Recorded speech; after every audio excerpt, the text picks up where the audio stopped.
That's fine. ચાલો, let us begin. પહેલા મારે તમને book, what first requirement for me is your book.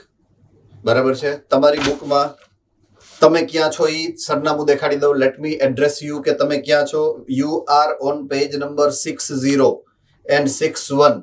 6061 જુઓ જોઈએ. Page number 61 nucleic acids. Page number 61 nucleic acids. Ready? Okay. એ nucleic acid માં મોટા ભાગના points we have covered. Majority of the points we have covered. Ready? એટલે આપણે આની અંદર આપ્યું છે એટલું બધું કવર કરી લીધું છે બુકની અંદર વાળું. સો પેજ નંબર 61 માં સ્ટ્રક્ચર ઓફ પ્રોટીન એ આપણે ઓલરેડી પહેલા ભણી ગયા છીએ. રેડી? હવે હું છું પેજ નંબર 61 ઉપર, 62 ઉપર, 62 ઉપર, 61 માંથી 62 ઉપર. રાઈટ? તો quaternary structure of protein સુધી already we have finished earlier. Now point number 9.8 of your page number 62. એમાં rest of the જેટલા molecules છે એમાં chemical bond કયા કયા બને છે એવું સમજાયું છે સેપરેટ પોઈન્ટમાં. રાઈટ? તો એમાં એ સૌથી પહેલો બોન્ડ આપ્યો છે એ પેપ્ટાઇડ બોન્ડ આપ્યો છે. First bond what they have shown there, जो सबसे पहला बॉन्ड दिया गया है उसमें that is peptide bond. Ready? Already we have seen them while we have discuss the protein structure. जब प्रोटीन का स्ट्रक्चर डिफाइन किया था उसमें पेप्टाइड बॉन्ड आया था. It is already covered. Okay. Number 2 glycosidic bond it is given. Glycosidic bond. तो glycosidic bond जब हमने पॉलीसेकेराइड के बारे में बात की थी तब इसके पहले के लेक्चर में ही आया था glycosidic bond. Glucose acid bond, glycosidic bond, that way I have defined it. तो वो पोर्शन भी कवर हो चुका है. और उसके बाद के पोर्शन में आएगा न्यूक्लिक एसिड के बॉन्ड्स, जहां पे हम आज जिसका डिस्कशन करने वाले हैं. Right?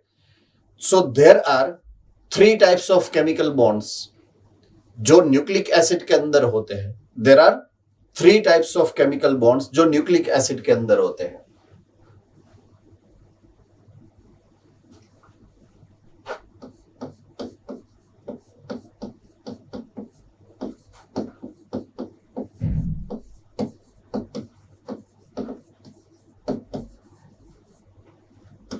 We are discussing this nucleic acid structure. उसके केमिकल बॉन्ड की बात कर रहा हूं मैं अभी. Chemical bonds. Ready? So there are 3 types of chemical bonds which are seen in the polymerization of nucleic acid. एक बॉन्ड का नाम है हाइड्रोजन बॉन्ड. एक टाइप के बॉन्ड का नाम है हाइड्रोजन बॉन्ड. राइट? दूसरे टाइप का बॉन्ड का नाम है that is N glycosidic bond.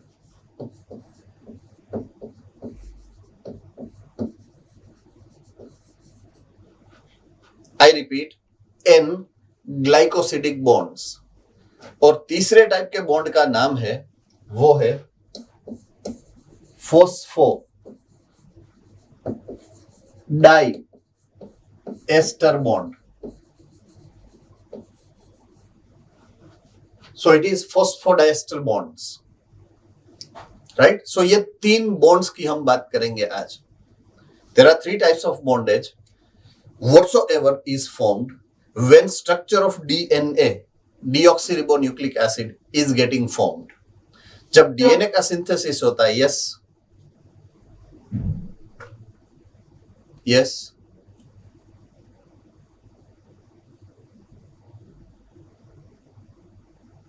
Which centre?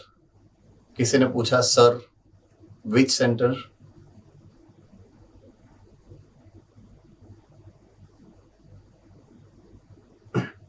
Okay. Is there any problem बेटा? कोई प्रॉब्लम है या डाउट है? Okay, fine. So 3 types of bonds which are getting formed when there is a synthesis of there is a synthesis of DNA molecule. तो DNA molecule के अंदर हम वापस आ रहे हैं, we are getting back to the DNA molecule. ये जो वॉटसन एंड क्रिक का मॉडल हमने लास्ट टाइम सीखा था, उसमें पहले जो बॉन्ड है, मैंने जो 3 लिखवाया उसमें सबसे फर्स्ट बॉन्ड है that is hydrogen bond. So hydrogen bond कहां पे होगा? हाइड्रोजन बॉन्ड जो है वो बेस पेयर जहां पे बनती है वहां पे होता है। बेस पेयर का मतलब क्या है? ये एक स्ट्रैंड है, ये दूसरी स्ट्रैंड है, दोनों स्ट्रैंड के सामने सामने वाले जो न्यूक्लियोटाइड होते हैं वो एक दूसरे के साथ ज्वाइंट होते हैं। एक स्ट्रैंड का एक न्यूक्लियोटाइड सामने वाली स्ट्रैंड के न्यूक्लियोटाइड से जब ज्वाइंट होता है तो वो बनता है बेस पेयर। लास्ट टाइम मैंने आपको समझाया था मीनिंग ऑफ बेस पेयर क्या होता है, राइट? सो बेस पेयर जो बनता है, जब बेस पेयर बनेगा, एडेनिन ऑलवेज थायमिन के साथ बेस पेयर बनाता है। Why? बिकॉज दोनों की वैलेंसी 2 है, they both have valency number 2, right? They both have valency that is 2। सो दोनों की वैलेंसी एक दूसरे के साथ मैच होती है। So adenine always make pair with the thymine. Same way अगर मैं बात करता हूं साइटोसिन एंड ग्वानिन की, तो अगर एक साइड साइटोसिन है तो उसके सामने की जो पेयर होगी वो हमेशा ग्वानिन ही होगी, बिकॉज उन दोनों की वैलेंसी है 3। तो दोनों की वैलेंसी 3 है तो वो एक दूसरे के साथ 3 हाइड्रोजन बॉन्ड फॉर्म करेंगे, 3, राइट? तो 2 वाला 3 के साथ ज्वाइन नहीं हो सकता है, means adenine can not react with either cytosine और guanine, right? Neither thymine can react with cytosine और guanine. On the contrary, cytosine or guanine cannot react with adenine and thymine because दोनों की जो valency है सामने सामने match नहीं होगी, वो टाइमिंग। सो हाइड्रोजन बॉन्डेज कहां पे होगा? नंबर 1 जो हमने यहां पे लिखा है हाइड्रोजन बॉन्ड, तो हाइड्रोजन बॉन्ड होगा कहां पे? So they are between base pairs,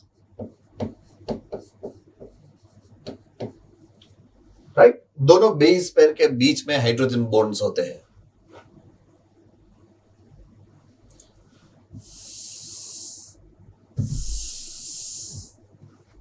okay, तो एडेनिन थायमिन के साथ पेयर बनाएगा और 2 हाइड्रोजन बॉन्ड से ज्वाइंट हो रहा है। वेयर इज ग्वानिन जो है, ये ग्वानिन ये साइटोसिन के साथ ज्वाइंट हो रहा है, वो 3 हाइड्रोजन बॉन्ड बना रहा है। So that's the first point.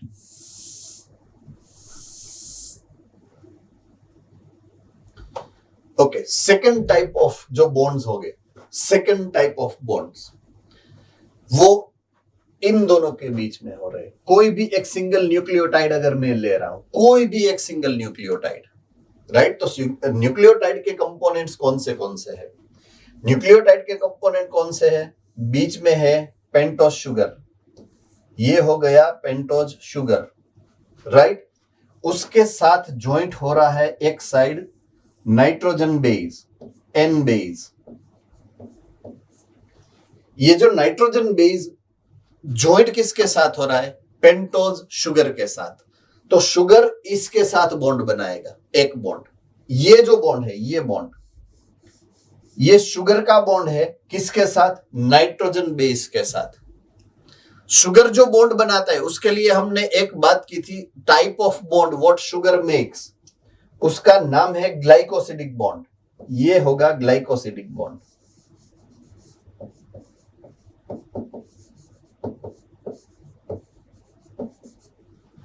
Right? ये ग्लाइकोसिडिक बॉन्ड जो किसके साथ ज्वाइंट हो रहा है? नाइट्रोजन बेस के साथ। कहां पे ज्वाइंट हो रहा है? नाइट्रोजन बेस के साथ ज्वाइंट हो रहा है। तो इसके लिए मैंने ये ग्लाइकोसिडिक बॉन्ड के आगे N लिख दिया, N stands for nitrogen base. तो ये जो है ये रहा यहां पे N ग्लाइकोसिडिक बॉन्ड है। तो N ग्लाइकोसिडिक बॉन्ड कहां पे होगा? Between pentose sugar and nitrogen base. उसके बीच में जो केमिकल बॉन्ड बनता है that is called N glycosidic bond. अब आ रहा है उसका most important part, phosphodiester bond. Third number वाला बॉन्ड, राइट, फॉस्फोडाइएस्टर बॉन्ड। तो अब है ये पूरी एक सिंगल स्ट्रैंड है, ये पूरी यहां से लेके ये जो है एक पूरी स्ट्रैंड है। ऐसी दूसरी स्ट्रैंड यहां पे है, ये कोई भी एक स्ट्रैंड ले लीजिए आप, कोई भी एक स्ट्रैंड ले लीजिए, बराबर है। उसके एक ही स्ट्रैंड के दो, से फॉर एग्जांपल मैं यहां पे बात कर रहा हूं, ये है एक न्यूक्लियोटाइड और ये है दूसरा न्यूक्लियोटाइड। यहां पे अपना आ गया नाइट्रोजन बेस, यहां पे अपना आ गया फॉस्फेट मॉलिक्यूल, ये हमने कर दिया नाइट्रोजन बेस और ये हो गया अपना फॉस्फेट। ये फॉस्फेट जो है फॉस्फेट, अब कार्बन के मॉलिक्यूल का नंबर अगर हम याद करें, कार्बन के मॉलिक्यूल का नंबर अगर हम याद करें, तो ये जो है फर्स्ट नंबर का कार्बन है, ये जो है सेकंड नंबर का कार्बन है, ये जो है थर्ड नंबर का कार्बन है, ये जो है फोर्थ नंबर का कार्बन है, और यहां पे बीच में है CH2 वाला, ये फिफ्थ नंबर का कार्बन है, ये राइट, फिफ्थ नंबर का कार्बन है। सेम वे यहां पे लागू होगा, पूरा जो नियम यहां पे है वो यहां पे लागू होगा। ये है 1 नंबर का कार्बन, ये है 2 नंबर का कार्बन, ये है 3 नंबर का कार्बन, ये है 4 नंबर का कार्बन, यहां पे है वो 5 नंबर का कार्बन। रेडी, चलिए थम्स अप हो जाए, एक बार थम्स अप हो जाए। अभी मैं आपको ये केमिकल बॉन्डेज कैसे होगा और क्या है फॉस्फोडाइएस्टर बॉन्ड, उसकी हाईलाइट देने जा रहा हूं, राइट। अभी मैं यहां पे अगर बात करूं, ये जो केमिकल बॉन्ड पहले से बना हुआ है, ऑलरेडी इज देयर, 5वां नंबर का जो कार्बन है यहाँ पे, 5th नंबर ऑफ कार्बन, वो फॉस्फेट के साथ ऑलरेडी ज्वाइंट हो चुका है एक बार, राइट। ये जो बॉन्ड है ना वो एस्टर बॉन्ड है, एस्टर बॉन्ड। कौन सा बॉन्ड है? Ester bond, right. तो फॉस्फोरस जो कार्बन के साथ यहां पे बॉन्ड बना रहा है, फॉस्फोरस ये जो कार्बन के साथ बॉन्ड बना रहा है, वो बॉन्ड का नाम है एस्टर बॉन्ड। रेडी, अब इसको यहां पे ज्वाइंट होना है, इसको इसके साथ ज्वाइंट होना है। से फॉर एग्जांपल ये नंबर 1 है, तो नंबर 1 को नंबर 2 के साथ जब ज्वाइंट होना है, तब यहां का थर्ड नंबर का carbon, third number of the carbon, right, third number of carbon of first nitrogen base is going to attach with 5th number of carbon, 5th number of carbon। एक side का 3 number का carbon है, एक side का 5th number का carbon है, लेकिन ये 5th नंबर के कार्बन के पास फॉस्फेट है। Thumbs up, thumbs up, okay. ये फॉस्फेट आगे बॉन्ड बनाएगा इसके साथ, बॉन्ड ये फॉस्फेट बनाएगा कार्बन के साथ। तो कार्बन जब बॉन्ड बनाता है फॉस्फेट, राइट, तो फॉस्फेट का जो बॉन्ड बनेगा उसको तो मैंने एस्टर नाम दिया है, एस्टर बॉन्ड है वो। क्या बॉन्ड है वो? Ester bond. तो ये जब कनेक्शन होगा इसका इसके साथ, एक एस्टर था, दूसरा एस्टर बना, टोटल 2 एस्टर बॉन्ड हुए, 2 एस्टर बॉन्ड। इस बॉन्डेज में 2 एस्टर बॉन्ड बने। 2 का मतलब है डाई, डाई मतलब एस्टर का डाई है वो, 2 एस्टर बॉन्ड है। बनाया किसने है दोनों एस्टर बॉन्ड? किसको पता है? किसको पता है किसने बनाया? Yes, Palanpur centre, Palanpur centre. Yes, phosphorus, phosphate ने बनाया है, तो मैंने उसको नाम दे दिया फॉस्फोडाइएस्टर बॉन्ड, सिंपल। इसलिए उसको नाम मिला है फॉस्फोडाइएस्टर बॉन्ड। तो यहाँ पे दूसरे के बाद तीसरा आएगा, तीसरे के बाद चौथा आएगा, जितनी भी सीक्वेंस बनेगी पूरे सीक्वेंस के अंदर फॉस्फोडाइएस्टर बॉन्ड बनेंगे। तो इसका जो मेन फ्रेमवर्क है, राइट, बैकबोन, वो nitrogen sulphur, nitrogen sulphur, nitrogen sulphur backbone, अगर याद है, किसको याद है? नाइट्रोजन सल्फर बैकबोन किसको याद है? कम ऑन, इसके पहले के लेक्चर में आया था नाइट्रोजन सल्फर बैकबोन। ओके, एक ही सेंटर में, एक जूनागढ़ सेंटर वाले को पता है, बाकी सब सोए हुए जग रहे। चलिए, सोए हुए जग रहे, सोए हुए जग रहे, जग रहे, जग रहे, थोड़े थोड़े सेंटर सोए हुए, थोड़े थोड़े सेंटर जग रहे। ओके, जामनगर सेंटर जग गया। गुड गुड, है ना, good. I am from Jamnagar, my birth is at Jamnagar, Irwin hospital, Guru Gobind Singh hospital now. तब इरविन थी जब मेरा बर्थ हुआ था तब, राइट। तो जगना जगना, ऐसे ऐसे नहीं जगना है, सो नहीं जाना। Fine, alright. So phosphodiester bond जिसकी मैं बात कर रहा हूं, ये फॉस्फोडाइस्टर बॉन्ड है, ये फॉस्फोडाइस्टर बॉन्ड है, ये फॉस्फोडाइस्टर बॉन्ड है। तो पूरी जो लीनियर सीक्वेंस है, राइट, जिसके ऊपर क्या है, ये sugar phosphate sugar phosphate sugar phosphate sugar. तो ये जो बैकबोन है उसको हम बोलेंगे sugar phosphate backbone. And sugar phosphate backbone में होता है आपका फॉस्फोडाइस्टर बॉन्ड। और इसके जो पगथिये होते हैं ना, हमने बात की थी आगे, पगथिये होते हैं स्टेप्स, उसके अंदर होता है आपका हाइड्रोजन बॉन्ड एक, और साइड में होता है आपका N glycosidic bond. Do remember this, very important element to memorise, तुम्हारे याद रखने का है, गुजराती हिंदी भेगा, है ना। You are suppose to remember this, anyway you are suppose to remember this. MCQ के अंदर आता है, काफी सारी टाइम पीवाईक्यू के अंदर आ चुका है ये question. So that's very important question, और इसीलिए मैं आपको फोर्स कर रहा हूं कि आपको उसको याद करना है। ये तीसरा बॉन्ड यहाँ पे दिया गया, एन ग्लाइकोसिडिक बॉन्ड, ये है नाइट्रोजन बेस, ये है फॉस्फेट सॉरी पेंटोज, ये दोनों के बीच में होता है एन ग्लाइकोसिडिक बॉन्ड, जो मैंने आपको ऑलरेडी समझा है। अब बात है last point of view to discuss about nucleic acid. अपना न्यूक्लिक एसिड का स्ट्रक्चर का सबसे लास्ट कंपोनेंट जो हम डिस्कशन करने वाले हैं वो है structure of B DNA. Structure of B DNA, ready. B DNA कहां पे होता है? हमारे अंदर होता है। Our DNA is B DNA, do remember this. अपना जो डीएनए होता है, ह्यूमन डीएनए होता है, वो बीडीएनए है, जिसके बारे में स्टडी किया था वॉटसन एंड क्रिक ने। और जो मॉडल प्रेजेंट किया है उसको हम बोलते हैं double helical structure of DNA. ये वॉटसन एंड क्रिक का मॉडल जो है वो बीडीएनए है। अंडरस्टूड? ओके, बीडीएनए, एडीएनए, डीडीएनए, सीडीएनए, वो किसके ऊपर से एक दूसरे से अलग होते हैं?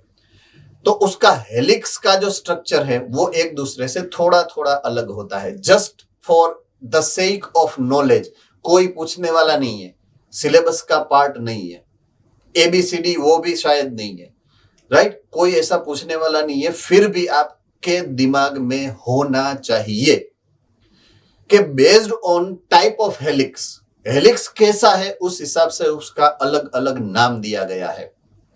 ह्यूमन डीएनए जो होता है, हमारा जीनोम का अपना जो डीएनए होता है, उस डीएनए का नाम है बीडीएनए। और बीडीएनए का स्ट्रक्चर यहां पे एक्सप्लेन किया है, जो आपको गोख लेना है।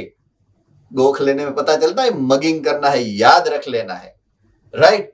तो उसमें क्या होता है, एक फुल टर्न की बात कर रहा हूं, फुल है फुल टर्न ले लो। फुल है फुल टर्न का मतलब क्या होता है? हेलिक्स बनता है, helix, helix.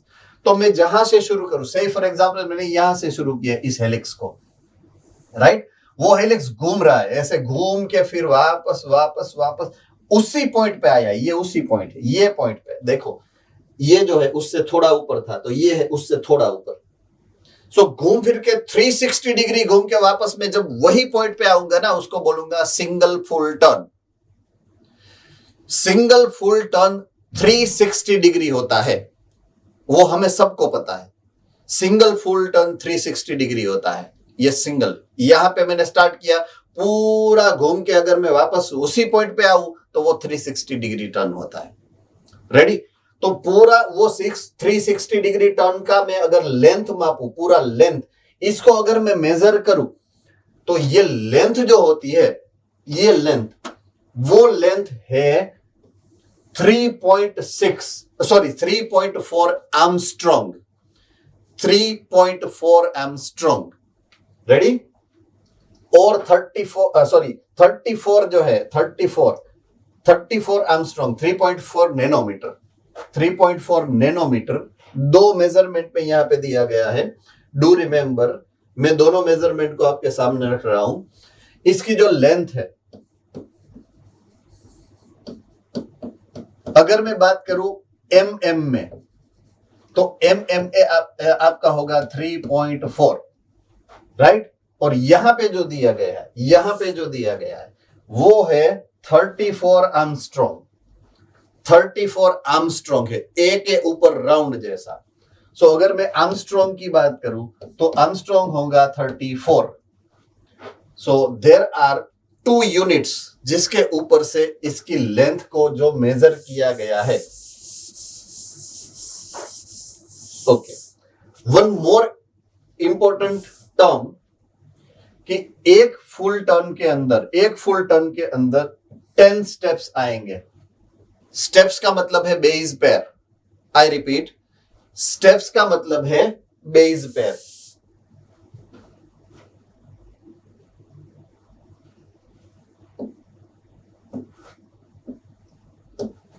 Fine, 1 full turn, that is 360 degree turn. अब डिग्री सेल्सियस नहीं है ये, don't worry about that, it is not temperature, right. 1 full turn के अंदर आपकी जो total number of base pair है, number of base pair is equal to 10। Ready, 10 base pair है। सो अगर 10 बेस पेयर है, से फॉर एग्जांपल 10 बेस पेयर है, राइट, एंड उसकी अगर मैं मेजरमेंट करूं, तो वो है 34 आर्मस्ट्रॉन्ग। से फॉर एग्जांपल 34 आर्मस्ट्रॉन्ग है वो। आर्मस्ट्रॉन्ग में बात करूं तो या तो है 3.4 नैनोमीटर, दोनों में से कोई भी है, ये इसकी लेंथ है। तो अगर मैं बिटवीन 2 बेस पेयर करूं, 2 बेस पेयर के बीच का जो डिस्टेंस है, तो वो अगर आर्मस्ट्रॉन्ग में करूं तो 3.4 divide by 10, that is 3.4 Armstrong आएगा। 3.4 एमस्ट्रॉन्ग। 2 सक्सेसिव न्यूक्लियोटाइड के बीच उसका जो डिस्टेंस है, इट कम्स टू 3.4 आर्मस्ट्रॉन्ग और 0.34 नैनोमीटर, अगर पूछा जाए तो की बात है। रेडी। सो बेस पेयर की जो नंबर है वो 10 है। ये 10 किस में है? बी डीएनए में। इसी के ऊपर से इसका टाइप बदलता है। अगर 10 की जगह पे 11 है तो वो ए डीएनए है, अगर 12 है तो वो सी डीएनए है।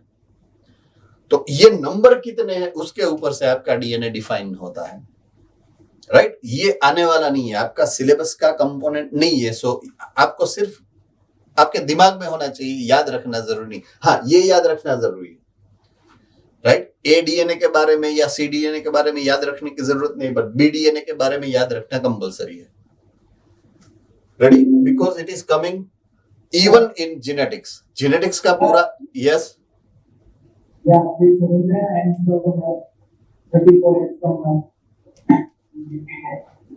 हेलो,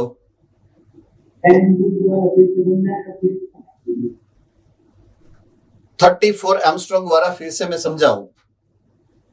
ओके, ये जो है ये पूरा, इसका अगर मैं यहां से स्टार्ट करता हूं, this is the point of initial, point A, तो यहां से मैं अगर नीचे जाता हूं, एक फुल टर्न कंप्लीट करूं, से फॉर एग्जांपल मैं यहां पे आ गया, this is a completion of full turn, यहां पे ये फुल टर्न कंप्लीट होता है। अंडरस्टूड। तो ये सिंगल टर्न है, उसमें अगर न्यूक्लियोटाइड के बेस पेयर को मैं काउंट करूं, if I count the number of base pair, तो वो बेस पेयर के जो नंबर आएंगे that will be 10 base pair.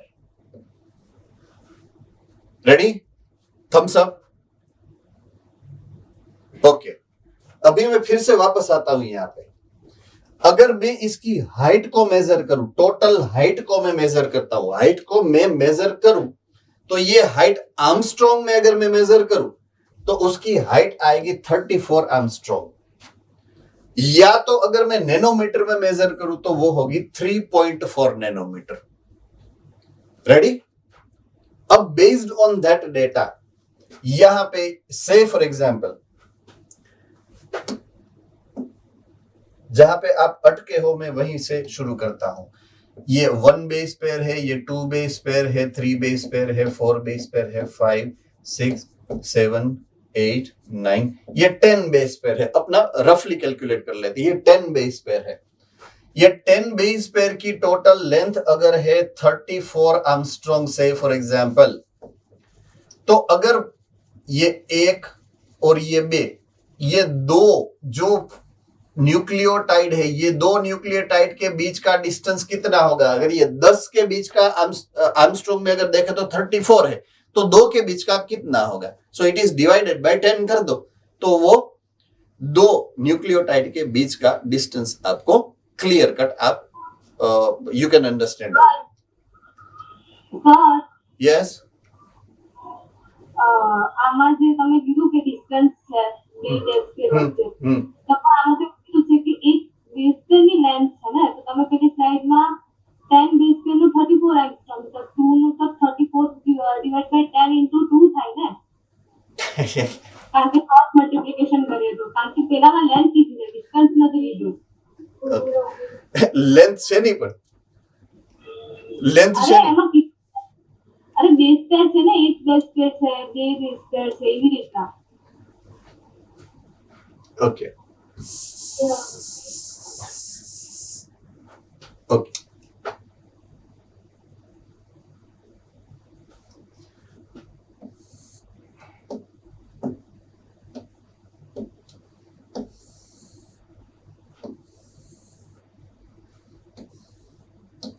one 2 3 4 5 6 7 8 9 and 10. Same way 1 2 3 4 5 6 7 8 9 10. So this is the length I am measuring. 10 है, that is full turn 34 Armstrong, right? एक से लेके 10 नंबर की जो टोटल लेंथ है, अब मैं इसको डिस्टेंस बोलूं या लेंथ बोलूं वो तो मेरे ऊपर है ना। अगर वहां पे डिस्टेंस लिखा है तो उसका मतलब लेंथ नहीं, ऐसा तो नहीं, मैं नहीं कर सकता। यहां से यहां की लेंथ बोलूं या यहां से यहां का डिस्टेंस बोलूं, इसका मतलब तो एक ही होगा ना। यहां के दो डिस्टेंस तो वो थोड़े ही ना, कार है तो डिस्टेंस होगा, वो कार तो है नहीं, वो बाइक तो है नहीं, तो उसका डिस्टेंस होगा। तो टेक्निकली वो डिस्टेंस वर्ड ही गलत है, वहां पे वो लेंथ ही होता है।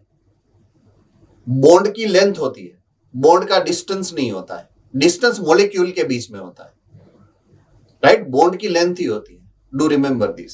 सो यहां पे इन दोनों के बीच का अगर मैं डिस्टेंस की बात करूं तो इज इक्वल टू लेंथ ही आएगा वो, दैट्स व्हाट आई मीन। तो अगर मैं लेंथ बोलूं तो भी वो प्रॉपर है, अगर मैं डिस्टेंस बोलूं तो भी वो प्रॉपर है। लेंथ बोलता हूं तो बॉन्ड लेंथ होती है, अगर डिस्टेंस बोलता हूं तो दो मॉलिक्यूल के बीच का जो डिस्टेंस है वो है। दोनों का मतलब एक ही है, पैरामीटर अलग है। I mean understood? आप मुझे टीचर बोलोगे, आप मुझे टीचर बोलोगे, पर मेरा बेटा तो मुझे पापा ही बोलेगा ना, वो थोड़े ना टीचर बोलेगा। मटेरियल तो सेम ही है ना, पॉइंट ऑफ व्यू अलग हो गया। I hope you are getting my point, है ना? ओके, कौन से सेंटर से वो क्वेश्चन था? I hope you are very clear with this. Yes, sir. All right, so that's the distance what we are mean, or that's the length we are mean. Both दोनों का मतलब एक ही है, सिर्फ पॉइंट ऑफ व्यू अलग है discussion का। कहां पे था मैं? Okay, so distance between this two. Okay, कहां पे? महुआ सेंटर का आपका क्वेश्चन है। आप क्लियर हो? महुआ सेंटर, आर यू क्लियर? पता ही नहीं है। महुआ सेंटर, आपने क्वेश्चन पूछा था, आपका क्वेश्चन का आंसर आपको मिल गया है। Are you clear with this? All right, all right, that's fine.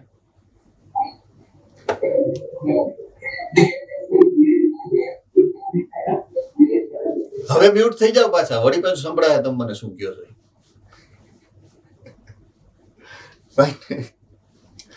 Okay, अब जब फुल टर्न लेता है, फुल टर्न, एक फुल टर्न का जो डिग्री टर्न है वो 360 डिग्री है। सेम वे जो हमने यहां पे पढ़ा है डिस्टेंस के बारे में, राइट? तो सेम वे अगर मैं बात करूं कि उसका जो टर्न है full turn, that is turn between 10 base pair, वो कितना है? 360 डिग्री टर्न है, राइट? 360 डिग्री, सेल्सियस नहीं लिखा है, सिर्फ डिग्री है, टर्न जो है वो।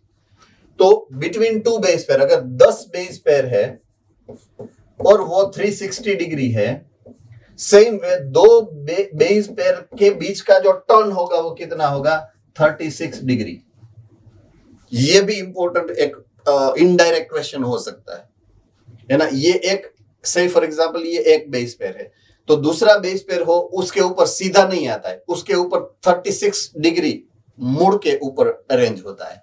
That's what they are meaning with this, right? Okay, that's it for this. ये डिस्कशन यहां पे खत्म होता है। ये लास्ट पॉइंट है कि 360 फुल डिग्री है टर्न, तो दो जो बेस पेयर है उसके बीच का जो टर्न है दैट इज 36 डिग्री टर्न। सो यहां पे न्यूक्लिक एसिड के बारे में जितनी भी इंफॉर्मेशन है that we are ending with, nucleic acid यहां पे खत्म होता है। रेडी? ओके, अभी जो हम बात करने जा रहे हैं next, according to text book it should be chapter page number 63, that would be an enzyme, but we have already skipped one point. Earlier एक पॉइंट ऐसा था जो मैंने स्किप किया है बीच में से, मैंने आपको अर्लियर बताया था, फिर भी आज एक बार और पेज नंबर 57, ये जो डायग्राम्स वाला पेज है उसके सामने का पेज नंबर 57, ये पेज, उसके अंदर पॉइंट नंबर 9.2 है आपके बुक के अंदर, 9.2,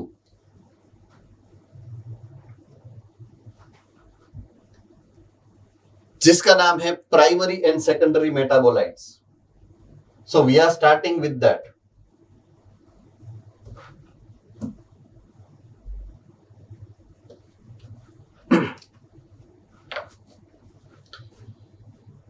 Fine. The point of the discussion today would be metabolism. Right? Metabolism.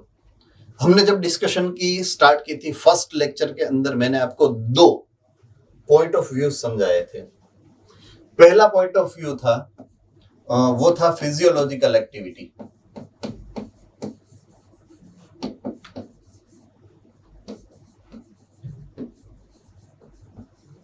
Physiological processes. Okay, who amongst you जिसको याद है कि फिजियोलॉजिकल प्रोसेसेस क्या होती है, what is the meaning of physiological process? किसको याद है? आपके जितने भी सेंटर है, फिजियोलॉजिकल प्रोसेस की डेफिनेशन या तो मतलब मीनिंग किसको पता है?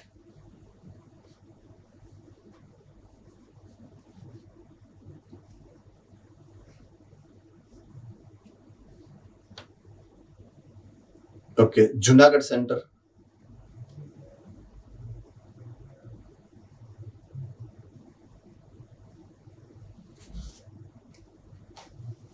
Yes, Junagadh centre.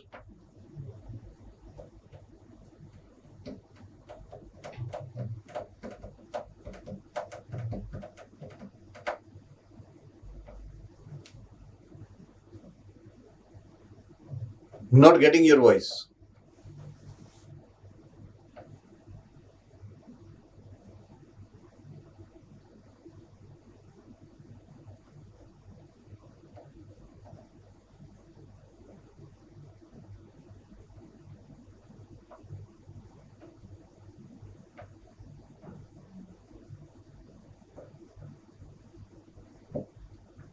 Okay, any other center? Okay, Surat Gurukul.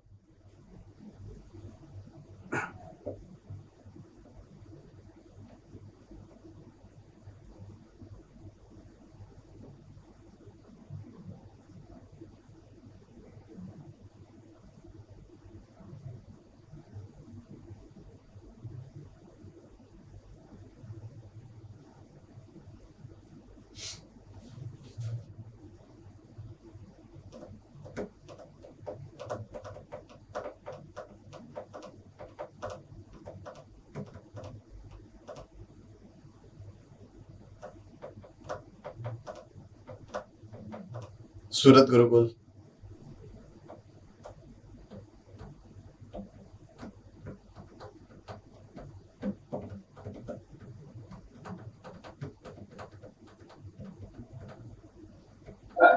Yes, yes. Ahmedabad Center. Yes, sir. Okay. Sorry. Question repeat करूं. What is meaning of physiological processes? Meaning of physiological processes. May I? Which center? Porbandar. Porbandar center. Yes, you may. You may. Please carry on. कोई भी animal physiology हो जिससे हमारे body और physical contact आता है उसमें जो प्रोसेसेस होती है उसको physiology metabolism etcetera. Okay, not an issue. Okay, let me go other way. मैं दूसरे रास्ते से आपको वहां पे ले जाता हूँ. राइट? स्टैंडर्ड 10 जब आपने पढ़ा है उसमें एक चैप्टर था जिसका नाम है लाइफ प्रोसेसेस. राइट? चैप्टर का नाम तो सिर्फ मुझे याद है, नंबर याद नहीं है, बट लाइफ प्रोसेसेस करके एक चैप्टर आया है आपके लिए सिलेबस के अंदर 10th स्टैंडर्ड. वो जो लाइफ प्रोसेसेस है उसका मतलब आपको वहां पे ऐसा समझाया गया है कि any of the living organism, I repeat that definition for you, right? Any of the living organism या तो cell, they are following those processes, they are doing those processes in order to sustain life.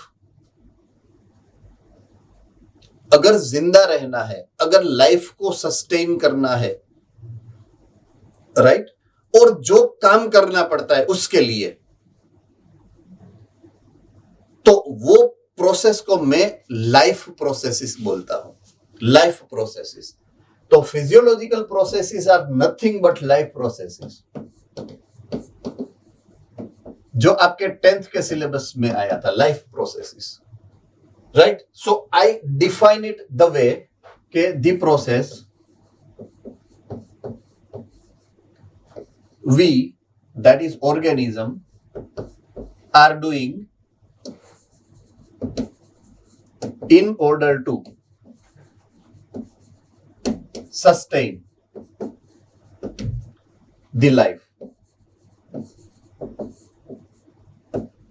अगर life को sustain रखना है, we are suppose to follow some definite type of work, definite type of activities, और वो activities, वो work को हम बोलेंगे physiological work, physiological process, life process etcetera.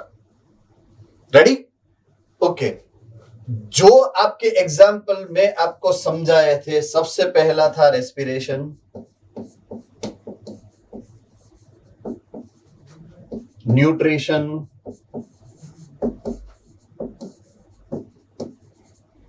excretion,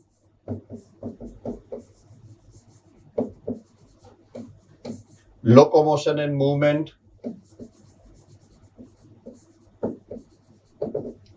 etc. There are many जो वहां पे दिए गए थे, including reproduction, including control and coordination.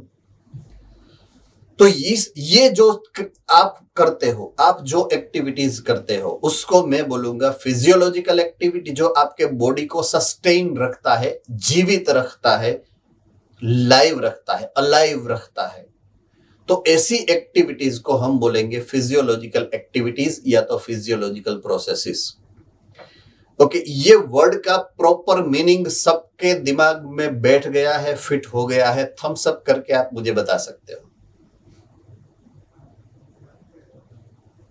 Okay, अभी आप इसको याद रखेंगे, उसके लिए थम्स अप कर सकते हो। याद रखेंगे इसका मतलब पक्का?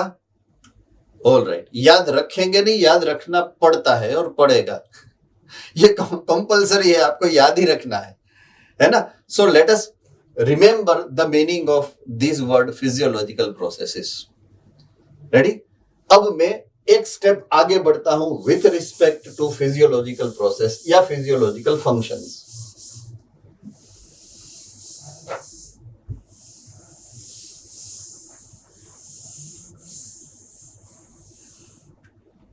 ओके,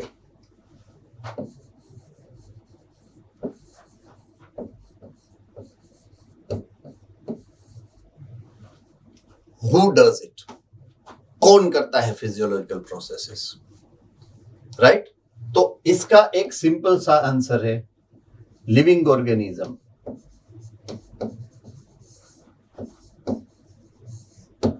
लिविंग ऑर्गेनिज्म करते हैं। अगर लिविंग ऑर्गेनिज्म यूनिसेल्यूलर है तो सेल करेगा, सिंगल सेल। से for example amoeba. Amoeba nutrients वो उसके आजू बाजू में से सराउंडिंग मीडियम में जो होंगे उसको वो स्यूडोपोडिया बना के वो अंदर एनगल्फ करता है। That's the process you already have seen. Am I very correct? तो वो एक फिजियोलॉजिकल प्रोसेस है जो उसने की है, न्यूट्रिशन की फिजियोलॉजिकल प्रोसेस है वो। रेडी? Thumbs up. बट अगर आप करोगे, आप मल्टीसेल्यूलर हो, एनिमल हो, हायर कैडर के ऑर्गेनिज्म हो, तो आपकी लिविंग, आप as a being living organism multicellular हो, वो भी organ system level of organisation, तो आपके अंदर कौन करेगा? तो आपके अंदर ये अगर लिविंग ऑर्गेनिज्म आप हो, से for example it is human, right? तो ह्यूमन के अंदर हु डज इट? तो उसके लिए एक स्पेशल मैकेनिज्म है जिसको हम बोलते हैं ऑर्गन सिस्टम।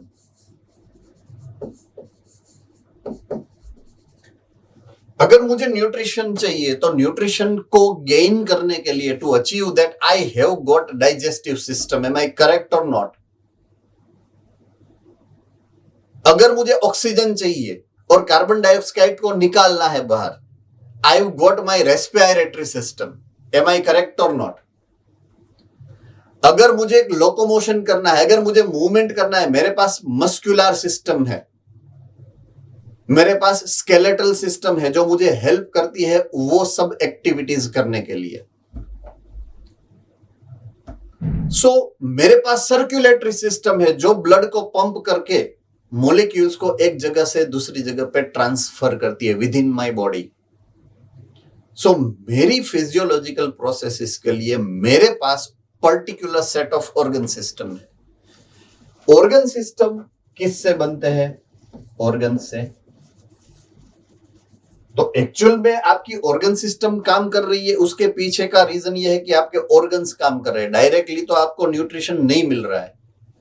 आपने जो मुंह में डाला था तो सबसे पहले मुंह के अंदर उसको चीविंग करने वाले ऑर्गन्स है जो चीव करते हैं, उसके बाद आगे की प्रोसेस होती है ना। तो एक्चुअली ऑर्गन सिस्टम के अंदर जो काम करने वाला एलिमेंट है वो कौन है? ऑर्गन। काम करने वाला एलिमेंट कौन है? ऑर्गन है, जो काम करता है किसके लिए? ऑर्गन सिस्टम के लिए। Point to be noted. सभी ऑर्गन खुद का कोई ना कोई कंट्रीब्यूशन देने वाले हैं। Fine, okay. I was discussing about कि आपकी बॉडी की फिजियोलॉजिकल प्रोसेसेस, अगर आप ह्यूमन है तो, है ना, आपकी बॉडी के अंदर स्पेशलाइज्ड ऑर्गन सिस्टम है। वो ऑर्गन सिस्टम आपके लिए काम कर रहा है, लेकिन वो ऑर्गन सिस्टम काम इसलिए कर रहा है कि उसके ऑर्गन्स उसके लिए काम कर रहे हैं। एंड ऑर्गन इसलिए काम कर रहा है क्योंकि उसके पास टिश्यूज है, और टिश्यूज ऑर्गन्स के लिए काम कर रहे हैं। टिश्यूज सेल से बने हैं, तो अल्टीमेटली काम का लोड किसके ऊपर आने वाला है? cells are doing the physiological processes. Ultimately अगर आप यूनिसेल्युलर ऑर्गन हो तो भी ऑर्गेनिज्म, अगर यूनिसेल्युलर है तो भी ऑर्गेनिज्म, अगर मल्टीसेल्युलर है तो भी काम तो सेल को ही करना है। आपको यही एसेंस आज सीखना है, यही कॉन्सेप्ट आपको अभी सीखना है कि कोई भी ऑर्गेनिज्म हो, starting from bacteria that is monera to humans that is mostly developed organism in this entire living world, सबके अंदर फिजियोलॉजिकल प्रोसेसेस का सेंटर एक ही है, दैट इज सेल। तो सेल ही करेगा सभी एक्टिविटीज, बट सेल जो कर रहा है, से फॉर एग्जांपल अब भी मैंने जो बात की थी कि एक अमीबा में ले लेता हूं, अमीबा को अगर खाना खाना है, फूड लेना है, अगर फूड इंटेक्ट करना है, तो उसके लिए उसको करना क्या पड़ेगा कि उसकी जो सेल की बाउंड्री है, सेल की बाउंड्री को पार करके उसको स्यूडोपोडिया क्रिएट करना है। स्यूडोपोडिया क्रिएट करने के लिए उसको सेल के अंदर कुछ करना पड़ेगा। पॉइंट टू बी नोटेड, अगर सेल के अंदर कुछ एक्टिविटी होगी तो ही सेल के बाहर कोई एक्टिविटी दिखेगी। That's what I mean. एक कॉमन मोस्ट एग्जांपल देता हूं जो सबके लाइफ का एग्जांपल है वो, say for example you are coming to the school by your bike, आपके पास स्कूटर है, स्कूटर से आप घर से स्कूल और स्कूल से घर वापस जा रहे हो, से फॉर एग्जांपल। तो वो डिस्टेंस आप जो बोलते हैं कि ट्रांसपोर्टेशन जो करते हो उस स्कूटर से, तो वो एक फिजिकल एक्टिविटी है। To travel a distance is physical activity. वो फिजिकल एक्टिविटी क्यों हो रही है? Because you have got scooter, scooter के अंदर एक फ्यूल टैंक है, फ्यूल टैंक के अंदर आपने फ्यूल डाला है, जो इंजन उसको जला रहा है, बर्न कर रहा है। If scooter is burning the fuel, right, अगर वो पेट्रोल बर्न नहीं होगा तो you can not travel a distance. तो फिजिकल एक्टिविटी तब हो रही है जब वो बर्निंग ऑफ फ्यूल हो रहा है। Burning is not physical activity, standard 10 के अंदर आया था आपको। बर्निंग इज केमिकल एक्टिविटी, जिसको हम बोलते हैं नॉर्मल लैंग्वेज में ऑक्सीडेशन की प्रोसेस है वो। तो ऑक्सीडेशन प्रोसेस फिजिकल प्रोसेस नहीं है, केमिकल प्रोसेस है। Understood now what I mean?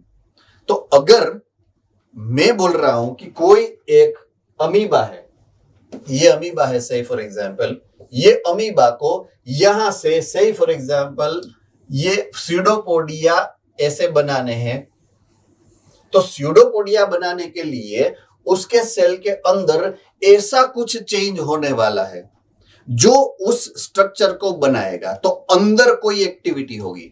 तो अंदर क्या है? अंदर तो है साइटोप्लाज्म। अंदर क्या है? अंदर है cytoplasm.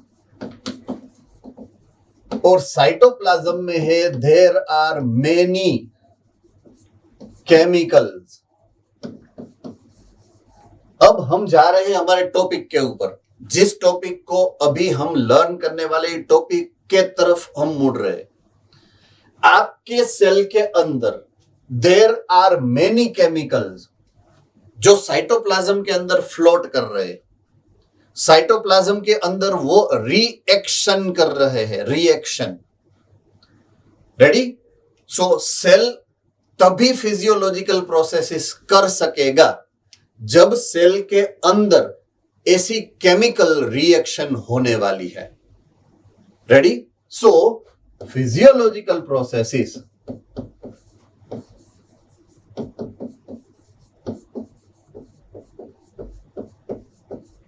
of this cell has been facilitated, जिसके कारण हुई है वो है ये केमिकल, और ये केमिकल की इंटरनल इंटरेक्शन। इंटरेक्शन का मतलब है रिएक्शन। अगर ये केमिकल रिएक्शन नहीं होता तो ये सेल ये फिजियोलॉजिकल प्रोसेस नहीं कर सकता। मींस अगर पेट्रोल नहीं होता तो मेरी स्कूटर चालू भी नहीं होती और मैं डिस्टेंस नहीं ट्रैवल कर पाता। That's what I mean. तो अगर केमिकल रिएक्शन होता है तो ही फिजिकल प्रोसेस होती है, केमिकल रिएक्शंस होती है तो फिजिकल एक्शन होती है। तो there is a distance, there is a difference between this two terminology. अगर मैं बात करूं फिजिकल, तो वो एक्टिविटी, तो वो एक्शन होती है, फिजिकल एक्शन होती है। बट केमिकल जो होता है वो रिएक्शन बोलते हैं। केमिकल्स जो एक्टिविटी करते हैं, जो इंटरेक्शन करते हैं, उसको हम केमिकल रिएक्शन बोलते हैं।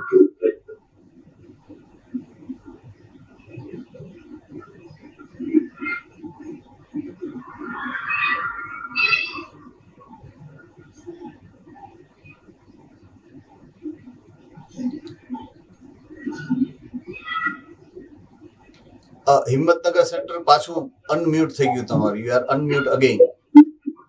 મ્યુટ કરી નાખો. Okay, thank you. કઈ ક્વેશ્ચન નહોતો ને? ડાઉટ નહોતો ને? કઈ ડાઉટ નહોતો ને? કઈ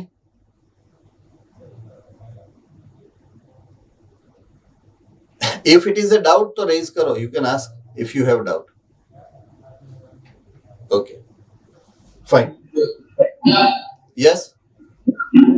हमारा माइंड के ऑटोमेटिक कम हो जाता है, पता नहीं दोबारा ये कम हो अनम्यूट हो जाता है.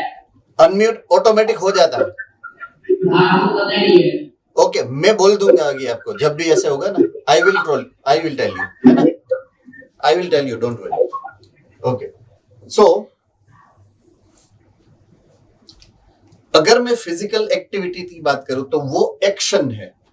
अगर मैं केमिकल एक्टिविटी की बात करूं तो उसको रिएक्शन बोलते हैं. So action is at a large context, reaction होती है वो स्मॉल कॉन्टेक्स्ट में होती है. Do remember this. Minor changes है ये दोनों टर्मिनोलॉजी के मीनिंग का, बट वो आपके दिमाग में क्लियर होना चाहिए. हम केमिकल के इंटरेक्शन को एक्शन नहीं बोल सकते, वो रिएक्शन है. वेरी माइन्यूट है, माइक्रो लेवल पे होती है, इसलिए उसको केमिकल रिएक्शन बोलते हैं. But physical process mega level पे होती है, इसलिए हम उसको लार्ज एक्सटेंट में होती है, तो वो रिएक्शन नहीं है, वो एक्शन है. राइट. सो फिजिकल एक्शन है एंड केमिकल रिएक्शंस है. तो सेल जो बाहर दिखाता है, सेल से जो होता है वो एक्शन है, वो फिजिकल प्रोसेस है, जिसको हम बोलेंगे फिजियोलॉजिकल प्रोसेस. जो नहीं दिखता है बिकॉज माइक्रो है, जो साइटोप्लाज्म के अंदर हो रहा है वो क्या है? Reaction, because it is done by chemicals. वो केमिकल का है, केमिकल रिएक्शन है वो. अंडरस्टूड. सो फिजियोलॉजिकल प्रोसेसेस तभी होंगी जब केमिकल एक्टिविटीज होंगी. यहां से मैं अंदर घुस रहा हूं अभी मेटाबॉलिज्म के अंदर. हमारी जो टाइटल थी ये मेटाबॉलिज्म, अभी मैं उसके अंदर जा रहा हूं कि मेटाबॉलिज्म एक्चुअल में है क्या. जो मैंने कॉन्सेप्ट अभी आपको समझाया कि सेल के अंदर, साइटोप्लाज्म के अंदर केमिकल्स होते हैं और वो एक दूसरे के साथ अगर रिएक्शन करेंगे तब ही सेल फिजियोलॉजिकल प्रोसेस करने के लिए स्टेबल रहेगा, एबल होगा. रेडी. सो अब डिफाइन किया है. देखिए, मेटाबॉलिज्म नाम का टॉपिक आपके टेक्स्ट बुक में से निकल गया है. डायरेक्टली सिर्फ आपको दिया गया है वो primary metabolites and secondary metabolites. लेकिन अगर आपको पता ही नहीं है मेटाबॉलिज्म क्या है, you could not be able to जज इट प्रॉपरली. इसलिए मैं इसको प्रॉपरली जस्टिफाई वे में पूरा डिफाइन कर रहा हूं, पूरा एक्सप्लेन कर रहा हूं. जहां पे काटने की जरूरत होगी मैं काट डालूंगा बीच में से. पूरा एक्सप्लेन नहीं कर रहा हूं, फास्ट फॉरवर्ड वे में मेटाबॉलिज्म समझा दूंगा आपको. फाइन. पार्ट ऑफ सिलेबस नहीं है बट नेसेसरी है कि आपको आना चाहिए. सो मेटाबॉलिज्म की अगर मैं बात करूं, all the biochemical reactions whatsoever taking place inside either your body or inside your cell, chemical reactions, what I mean, chemical reaction जो बॉडी के अंदर हो रही है, लिविंग ऑर्गेनिज्म में सेल के अंदर हो रही है या तो लिविंग ऑर्गेनिज्म के बॉडी के अंदर हो रही है, जो भी केमिकल रिएक्शन, उसको हम क्यूम्युलेटिवली मेटाबॉलिज्म बोलेंगे. ये first thing what you are suppose to remember. Ready. सबसे पहले मेटाबॉलिज्म ये है, ये आपको याद रखना है. ओके. मेटाबॉलिज्म की अगर बात करूं, एक कॉमन मोस्ट एग्जांपल मैं आपको समझाता हूं जो आपको बचपन से पता है. ये है फोटोसिंथेसिस.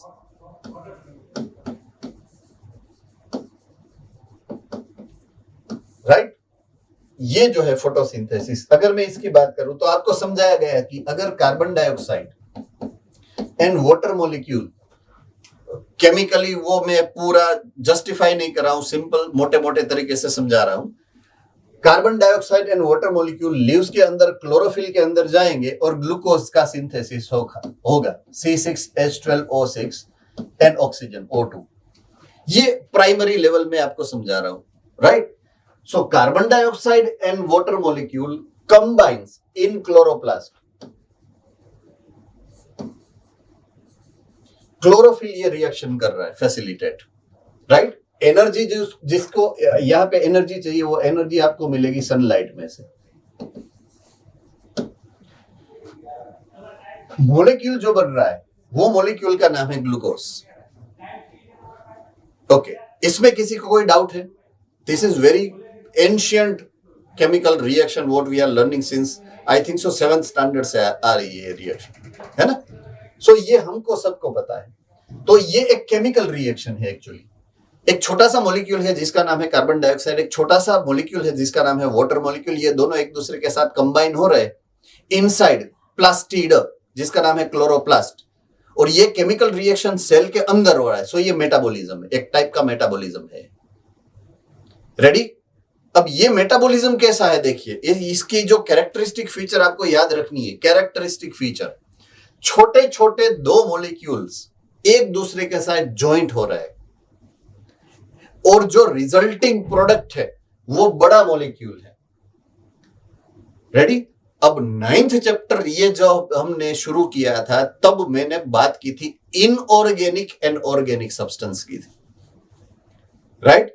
तो ये जो है वो इनऑर्गेनिक है।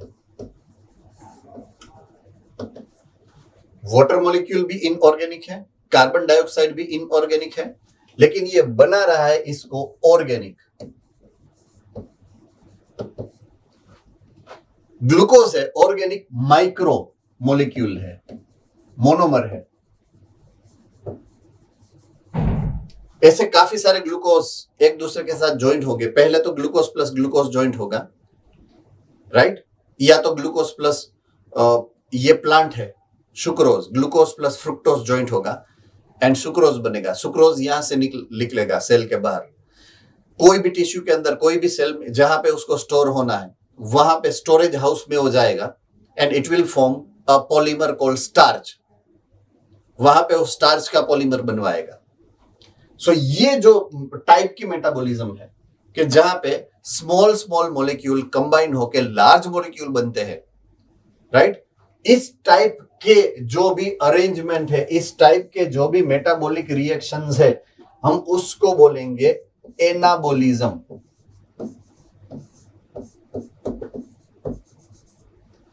Anabolism means synthetic reaction.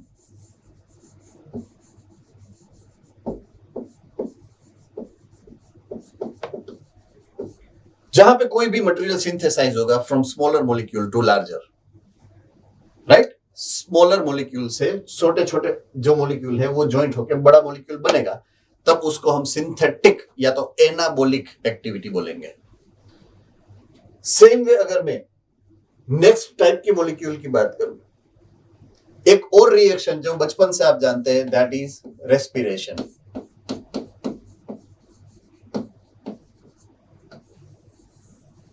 ये प्रोसेस भी हमें बचपन से पता है शायद।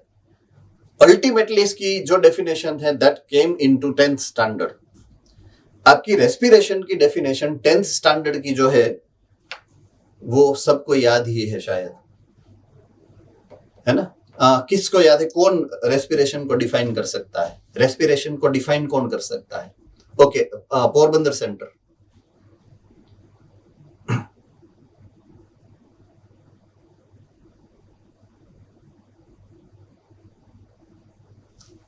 So may I?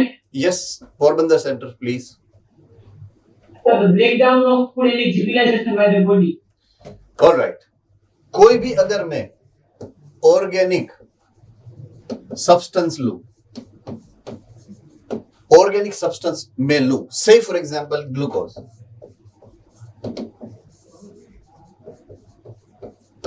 से फॉर एग्जांपल ग्लूकोज। अब इसको मैं ब्रेक डाउन करूं,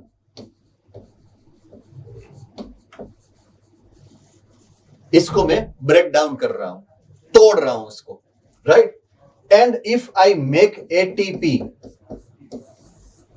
ATP, molecules of ATP, if I am generating out of it, तो इस केमिकल रिएक्शन को, ऐसी फिजियोलॉजिकल प्रोसेसेस को मैं बोलूंगा respiration, right. So it is a physiological processes involves breakdown of organic substance to liberate the energy in the form of ATP। और ये always do remember respiration always, because ये क्या है, केमिकल रिएक्शन है, तो सेल के अंदर ही होता है। रेस्पिरेशन कभी भी सेल के बाहर नहीं हो सकता है, आपके सेल के अंदर रेस्पिरेशन होता है, राइट। आप जो बाहर सोच रहे हो अभी दिमाग में कि ये तो गप्पा हाँक रहा है, हम तो रेस्पिरेशन हमारी रेस्पिरेटरी सिस्टम से करते हैं। रेस्पिरेटरी सिस्टम रेस्पिरेशन नहीं करती, वो एक्सचेंज ऑफ गैसेस करती है, ब्रीदिंग बोलते हैं इसको। क्या बोलते हैं? ब्रीदिंग। आपकी रेस्पिरेटरी सिस्टम आपके लिए सिर्फ एक ही काम करती है, वो है breathing. Gets air inside the lungs and remove the air outside the lung, उसको हम ब्रीदिंग बोलते हैं, राइट। तो वो रेस्पिरेशन नहीं है, रेस्पिरेशन ऑलवेज सेल के अंदर होता है। Do remember this, ready? Okay. तो रेस्पिरेशन में हुआ क्या है? रेस्पिरेशन में एक ग्लूकोज मॉलिक्यूल है C6H12O6, उसको मुझे ब्रेक डाउन करना है तो ऑक्सीजन डालना पड़ेगा, ऑक्सीडेशन करना पड़ेगा उसका। तो ऑक्सीजन उसके अंदर में ऐड करूं तो उसका ब्रेक डाउन होगा, ब्रेक डाउन होगा तो रिलीज होगा CO2 plus H2O, CO2 plus H2O फिर से रिलीज होगा। ऐसा क्यों हुआ? क्योंकि जब ये ग्लूकोज मैंने फोटोसिंथेसिस में बनाया था ना, तो उसको मैंने किससे बनाया था? कार्बन डाइऑक्साइड एंड वाटर से ही बनाया था। से फॉर एग्जांपल मेरा घर अगर बन रहा है, मैं दीवार में अगर ईंट ब्रिक्स जो है ना, ईंट, ये अगर यूज करूं तो अगर मैं वो दीवार तोड़ू तो उसमें से सोना थोड़ा ही ना निकलेगा, उसमें से तो वो ईंट ही निकलेगी ना जिससे मैंने उसको बनाया था। सिंपल सा लॉजिक है। तो ग्लूकोज जब बना था तो ग्लूकोज किससे बना था? कार्बन डाइऑक्साइड एंड वाटर के मॉलिक्यूल से बना था। तो वही ग्लूकोज को जब मैं तोड़ूंगा तो उसमें से निकलेगा क्या? Same carbon dioxide and water. Okay, आपके ये जो मॉड्यूल है उसका फर्स्ट कंपोनेंट जब हमने किया था डिस्कशन,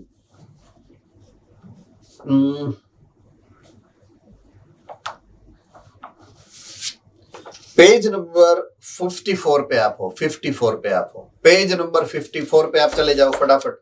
54 पेज नंबर मिल गया सबको? हैंड रेज करो, थम्स अप। 54, ओके। अभी मैं हूं यहां पे फर्स्ट कॉलम में उसमें 1 2 3 4 5 6 7 8 9 10 11 13 14 15, पीछे से नीचे से काउंट करो 15th लाइन, नीचे से काउंट करो 15th लाइन। चलो, उसमें ऐसा लिखा गया है कि कोई भी कार्बनिक कंपाउंड है, कोई भी कार्बन कंपाउंड, जब उसको आप ऑक्सीडाइज करोगे तब आपको मिलेंगे carbon dioxide and water vapour. मिल गया हो तो हैंड रेज करो, मिल गया है तो बस यही लिखा है इसमें, यही मैं आपको समझा रहा हूं यहां पे, है ना। अगर ये ऑर्गेनिक सब्सटेंस है, अगर मैं उसको ऑक्सीडाइज कर रहा हूं तो what I am going to get? Carbon dioxide and water molecule. तो वही लिखा है जो सेम टू सेम मैंने आपको एग्जांपल दिया। तो यहां पे ब्रेक डाउन हो रहा है। देखिए, ये बड़ा मॉलिक्यूल है, अगर मैंने उसको तोड़ा, दो छोटे छोटे टाइप के मॉलिक्यूल बने, इतने बड़े से मॉलिक्यूल में से इतने छोटे छोटे मॉलिक्यूल बनाए, बड़े में से छोटा बनाया, इसको मैं बोलूंगा कैटाबोलिक रिएक्शन।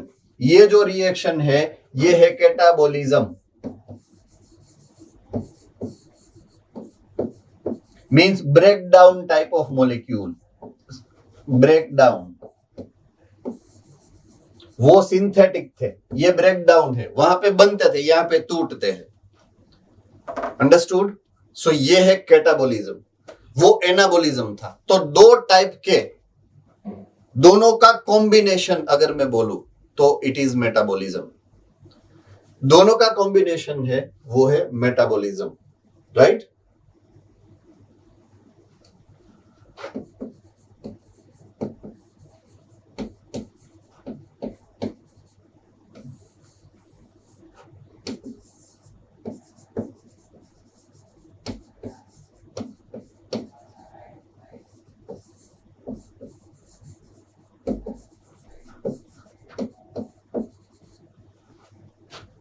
सो यहां पे बात की हमने दो टाइप की, metabolism that are chemical reaction,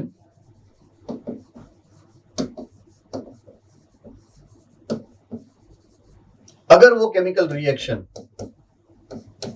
synthetic है,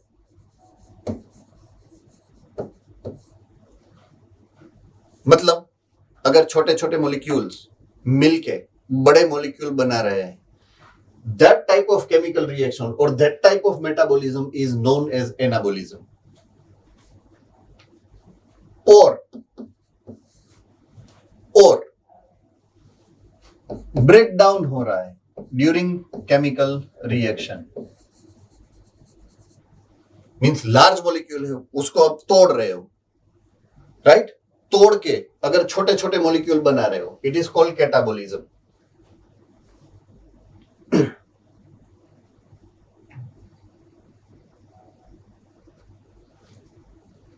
ओके, अभी मैं आ रहा हूं फिर से वापस CO2 प्लस H2O, ये बना ग्लूकोज C6H12O6, ऐसा दूसरा मैंने लिया C6H12O6, ऐसे कितने सारे लिए एंड बनाया मैंने स्टार्च।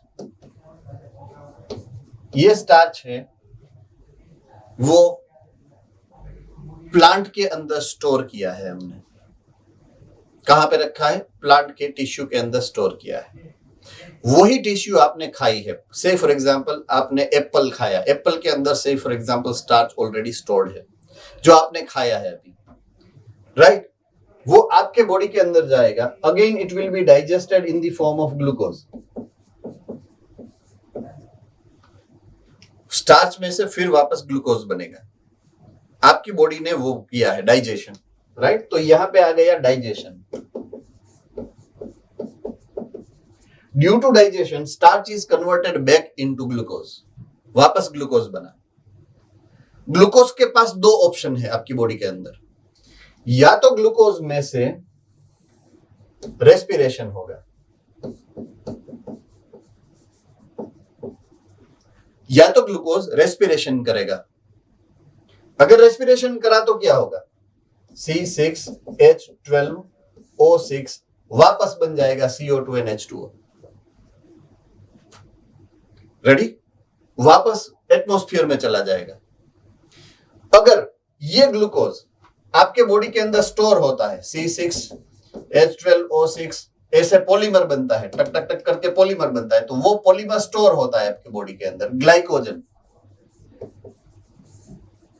ये ग्लाइकोजन है जो आपकी बॉडी के अंदर स्टोर होगा। तो glycogen is larger molecule than the glucose. तो ये पूरा मेटाबॉलिज्म है, ये पूरा मेटाबॉलिज्म है। अब देखो यहां पे दो छोटे छोटे मॉलिक्यूल में से बड़ा मॉलिक्यूल बना, तो ये जो है ये एनाबॉलिक रिएक्शन है, एनाबॉलिक।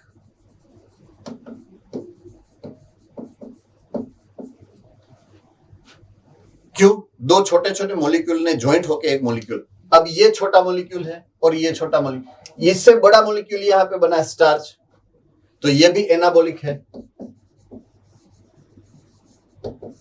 यहां पे हुआ सिंथेसिस ऑफ ग्लूकोज, यहां पे हुआ सिंथेसिस ऑफ स्टार्च, तो ये एनाबॉलिक रिएक्शन हुए दोनों।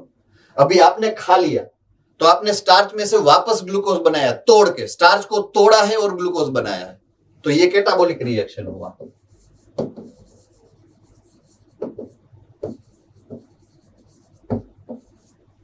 कैटाबोलिक रिएक्शन हुआ। अगर ये ग्लूकोज रेस्पिरेशन पाथ में गया तो वो कैटाबोलिज्म हुआ।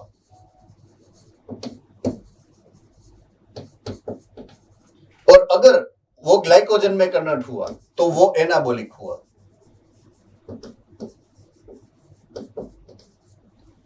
तो उसके पास दो ऑप्शन है, सेम ग्लूकोज कैटाबोलिज्म में भी जा सकता है, सेम ग्लूकोज एनाबोलिज्म में जा सकता है, right. So there are two types of reactions with reference to metabolism.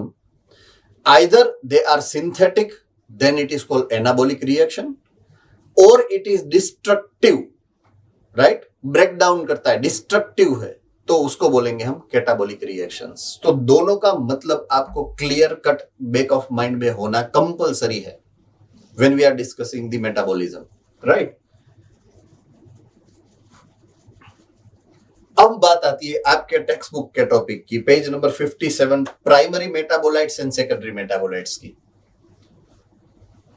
तो मेटाबोलाइट्स को यहां पे डिफाइन किया गया है। मेटाबोलाइट का मतलब क्या है, फर्स्ट ऑफ ऑल, राइट। अब ये पार्ट ऑफ सिलेबस है, ये कंपलसरी याद रखना है, right. The intermediate product of metabolic reactions are called metabolites. एक सिंपल सी चीज है कि अगर कोई भी ग्लूकोज मॉलिक्यूल है, कोई भी ग्लूकोज मॉलिक्यूल, उसको मैं ब्रेक डाउन करूंगा तो I will get carbon dioxide and water molecule as a result at the last. But ये इतना प्रोसेस इजी नहीं है जितना प्रोसेस आपको दिख रहा है, और या जितना मैं बोल रहा हूं इतना इजी प्रोसेस नहीं है। आपको जब रेस्पिरेशन के बारे में समझाया था तो रेस्पिरेशन के अंदर सबसे पहला प्रोसेस जो आपको समझाया था वो था ग्लाइकोलाइसिस। किसी ने नाम सुना है ग्लाइकोलाइसिस का? हैंड रेज करो, पता चले मुझे, थम्स अप। ग्लाइकोलाइसिस नाम का कोई प्रोसेस होता है, सेल के अंदर होता है, ऐसा किसी ने सुना है? ग्लाइकोलाइसिस नहीं सुना है? ओके, ये आपके जो लाइफ प्रोसेसेस नाम का चैप्टर है उसमें दिया गया है, 10th standard. Yes yes sir, glycolysis में वो ग्लूकोज होता है, वो ऑक्सीजन के साथ रिएक्ट करता है और फिर एनर्जी पायरुविक एसिड और उसके साथ एनर्जी प्रोड्यूस करता है, 2 एटीपी है 38 एटीपी। Okay, good. सो अगर मैं वो रिएक्शन को बोलूं कि सही फॉर एग्जांपल एक ग्लूकोज है, तो glucose straight way carbon dioxide and water के अंदर डिप्लीट नहीं होता है, डायरेक्टली वो डिप्लीशन नहीं होता है, टूटता डायरेक्टली नहीं है, वहां पे इंटरमीडिएटरी स्टेज आता है, राइट। एक इंटरमीडिएटरी स्टेज आता है, ग्लूकोज का कन्वर्जन होता है पायरुविक एसिड में।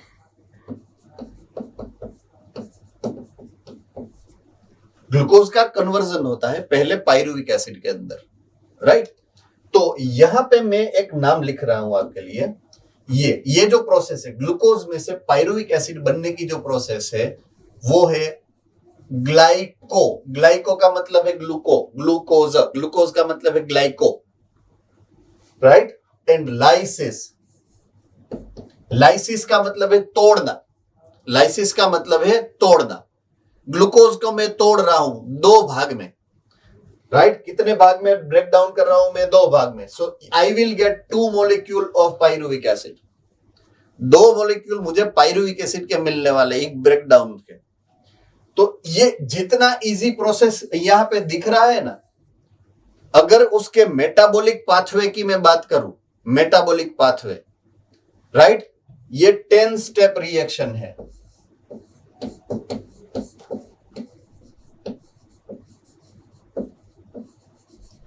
ये 10 स्टेप रिएक्शन है। आपको लग रहा है कि सीधा ग्लूकोज में से 2 मॉलिक्यूल ऑफ पायरुविक एसिड बन जाएगी, ऐसा नहीं है। ग्लूकोज में से बनता है ग्लूकोज 6 फॉस्फेट, ग्लूकोज 6 फॉस्फेट में से बनता है फ्रुक्टोज 6 फॉस्फेट, फ्रुक्टोज 6 फॉस्फेट में से बनता है फ्रुक्टोज 1,6 बाइफॉस्फेट, उसमें से 2 मॉलिक्यूल बनेंगे, एक होगा PGAL दैट इज फोस्फोग्लिसराल्डिहाइड, एक मॉलिक्यूल होगा DHAP dihydroxy acetone phosphate, dihydroxy acetone phosphate फिर से PGAL में कन्वर्ट होगा, so you will have 2 molecule of PGAL। वो फिर ऐसे 5 अलग अलग स्टेप में से पास होने होंगे, लास्ट में बनेंगे 2 मॉलिक्यूल ऑफ पायरुविक एसिड। तो जितना इजी दिखता है उतना इजी एक्चुअल में ये नहीं होता है। तो ये जो सीरीज ऑफ रिएक्शन होती है, यहाँ पे क्या होती है, सीरीज ऑफ रिएक्शन। क्या होती है, सीरीज ऑफ रिएक्शंस होती है। सीरीज ऑफ रिएक्शन को हम बोलेंगे मेटाबॉलिक पाथवेज। एक नया वर्ड आ गया, metabolic pathway. Metabolism is never a single step process. I repeat, metabolism is never single step action, it involves many steps, it involves many step. तो उसको हम बोलेंगे मेटाबॉलिक पाथवे, राइट। ऐसा एक example यहां पे सेट किया हुआ है, देखिए ये है मेटाबॉलिक पाथवे पूरा। एक में से दूसरा बनता है, दूसरे में से तीसरा बनता है, तीसरे में से चौथा बनता है, ये काफी सारे ऐसे में से बनता काफी सारे ऐसे इंटरमीडिएटरी प्रोडक्ट्स बनते हैं। ये एक है, ये दूसरा है, ये तीसरा है, ये चौथा है, ये कितने सारे यहाँ पे बीच बीच में आप देख सकते हो। ये सभी केमिकल के एक एक डिफरेंट मॉलिक्यूल्स हैं, डिफरेंट टाइप्स के मॉलिक्यूल्स हैं, जो आपके सेल के साइटोप्लाज्म में एक दूसरे में चेंज होते रहते हैं। एक में से दूसरा बनता है, दूसरे में से तीसरा बनता है, तीसरे में से चौथा बनता है, करके लास्ट में प्रोडक्ट बनेगा। जो सबस्ट्रेट है, जहां से प्रोडक्ट स्टार्ट हुआ है बनना, सबस्ट्रेट ग्लूकोज, प्रोडक्ट है कार्बन डाइऑक्साइड, तो वहां से कार्बन डाइऑक्साइड तक पहुंचने के लिए उसको काफी सारे पड़ाव में से पार होना पड़ेगा। वो ईच स्टेप, उसमें जो केमिकल बनेंगे ना, उस केमिकल को हम बोलेंगे मेटाबोलाइट। जो वर्ड है उसका मीनिंग समझाया मैंने आपको। तो ये सभी मेटाबोलाइट्स, जितने केमिकल्स आपको यहाँ पे दिख रहे हैं, वो सभी को हम मेटाबोलाइट्स बोलेंगे। अंडरस्टूड। तो आपके वो जो टर्म है, टर्म मतलब शब्द है, उसका मतलब ये है कि जितने भी इंटरमीडिएटरी प्रोडक्ट होते हैं ड्यूरिंग मेटाबॉलिक रिएक्शंस, वो सभी को हम बोलेंगे मेटाबोलाइट्स। इट मीन आपके सेल के अंदर जितने भी केमिकल सब्सटेंस है जो मेटाबॉलिज्म के अंदर इन्वॉल्व हो रहे हैं, वो सब को हम क्यूम्युलेटिवली मेटाबोलाइट्स बोलेंगे। Ready? Okay. Flow of metabolites, आपके सेल के अंदर ये मेटाबोलाइट्स का फ्लो होता है। ये इसमें से ये बनेगा, इसमें से ये बनेगा, इसमें से ये फ्लो है, एक डायरेक्शनल फ्लो है कि एक में से दूसरा बनता है, दूसरे में से तीसरा बनता है। Flow of metabolite in metabolic pathway has definite rate and definite direction. Definite rate है, वो उसी रेट से बनेगा, और डेफिनेट डायरेक्शन है कि ग्लूकोज में से ग्लूकोज 6 फॉस्फेट ही बनता है, ग्लूकोज 6 फॉस्फेट में से फ्रुक्टोज 6 फॉस्फेट ही बनता है। फिक्स मॉलिक्यूल है, तो रेट भी फिक्स है और मॉलिक्यूल की डायरेक्शन भी फिक्स है। तो आपके सेल के अंदर ऐसी हजारों chemical reaction at A time हो रही है, ऐसी हजारों केमिकल एक साथ हो रही है, और सभी जो एक्टिविटी है, सभी के मेटाबोलाइट्स एक दूसरे के साथ है, बट एक दूसरे की रिएक्शन के अंदर घुसेंगे नहीं। Do remember this. एक दूसरे के साथ वो साइटोप्लाज्म में भले ही है, बट एक दूसरे की रिएक्शन की जो मैटर है उसमें नहीं घुसेंगे। ग्लूकोज का काम अगर कार्बन डाइऑक्साइड के अंदर कन्वर्ट होना है, तो ग्लूकोज का कोई इंटरमीडिएटरी जो है वो दूसरे रिएक्शन के अंदर नहीं घुसेगा, वो अपनी ही रिएक्शन में आगे बढ़ेगा। रेडी? तो भले ही काफी सारे आपके केमिकल जो साइटोप्लाज्म के अंदर आपको देखने को मिलेगी, यहाँ पे लिखा है मेटाबॉलिक ट्रैफिक, ऐसा लिखा है। भले ही वो मेटाबॉलिक ट्रैफिक है, बट वो डायरेक्शनल है। डायरेक्शनल मतलब वो फिक्स है कि इसी डायरेक्शन में जाएगा, ए मॉलिक्यूल में से यही मॉलिक्यूल बनेगा, वो फिक्स है। अपने ट्रैफिक जैसा नहीं है कि इतनी सी जगह मिले तो स्कूटर डाल दे और पूरा ट्रैफिक ब्लॉक कर दे, ऐसा नहीं है। ये फिक्स है कि एक मॉलिक्यूल में से दूसरा ही मॉलिक्यूल बनेगा, फिक्स है। सो दिस मेटाबॉलिक फ्लो, आपको जो ये मेटाबॉलिक फ्लो मिलने वाला है साइटोप्लाज्म के अंदर, राइट, वो इसके लिए एक वर्ड यहां पे लिखा है dynamic state of body constituent. Dynamic का मतलब है not static, means always flowing, उसको हम डायनेमिक बोलते हैं, flowing, right. So dynamic state of body constituent, body constituent का मतलब क्या होता है, ये ऑर्गेनिक एंड इनऑर्गेनिक मॉलिक्यूल जो साइटोप्लाज्म के अंदर है, राइट, तो वो कंटिन्यूअसली फ्लो करते हैं मेटाबॉलिज्म के अंदर।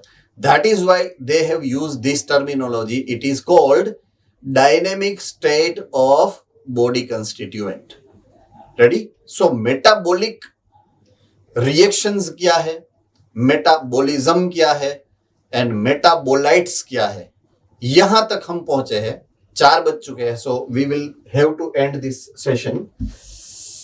अब प्राइमरी मेटाबोलाइट्स क्या है एंड सेकेंडरी मेटाबोलाइट्स क्या है, वहां से हम इसके बाद के नेक्स्ट लेक्चर में आगे बढ़ेंगे, राइट। प्राइमरी और सेकेंडरी मेटाबोलाइट्स क्या है, उसका मतलब क्या होता है और उसके एग्जाम्पल्स क्या है, उसके बारे में हम इसके आगे के लेक्चर के अंदर आगे बढ़ेंगे। Fine. So take care and have a nice time.